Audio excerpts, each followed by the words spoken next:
My first question to you, Honorable Odinga, is you come from a family, one of two families that have for the last 50 years plus dominated Kenyan politics. How would you respond to perceptions that these two families have held Kenyan politics hostage, literally, and with two characteristics?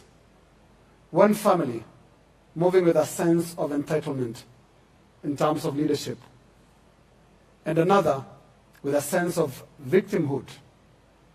Entitlement on the Kenyatta family and victimhood on the Odinga family. What do you say to those perceptions? I think they're very misconceived perceptions. First, begin at the beginning. Jomo Kenyatta initially was a freedom fighter, and he was imprisoned by the colonialists for 9 years, kept under very inhuman conditions.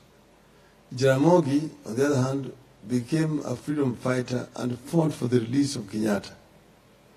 And when Kenyatta was released, Kenyatta then became the president, Jaramogi became the vice president. So they earned those positions by virtue of the fact that they sacrificed for the freedom of this country. So it was not like entitlement. The Kenyan people voluntarily elected them to those positions at that time. They disagreed in the course of implementation of policies during independence. And Jaramogi resigned from the government and went into opposition. The rest is history.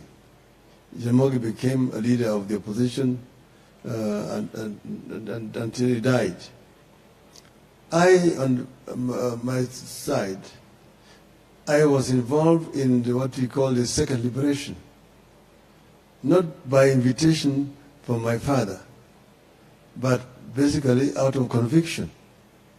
And therefore I was not in politics because my father introduced me to politics. I came into politics alone, and I've been in politics because of what I think is right for this country. As you know, I've also been in political detention for a long time. You saw me walk away from that place because of that light interferes with me, and you see my eyes sometimes watering because of the damages I suffered when I was in the detention and the poor lighting in detention. That is what damaged my eyes.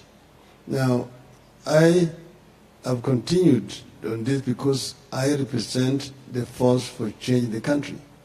Uhuru Kenyatta then was introduced to politics by the former president, Daniel Arap Moi, who then picked him as his preferred heir when he was quitting politics. So Uhuru came in by invitation from his mentor, former President Daniel Arap Moi. But he's then remained now an actor on his own when Moi left the stage. So he's also not here because his father brought him into the stage. He's a Kenyan, like any other Kenyan. So I think it would be very unfair to infer that we have held this country hostage as families. I think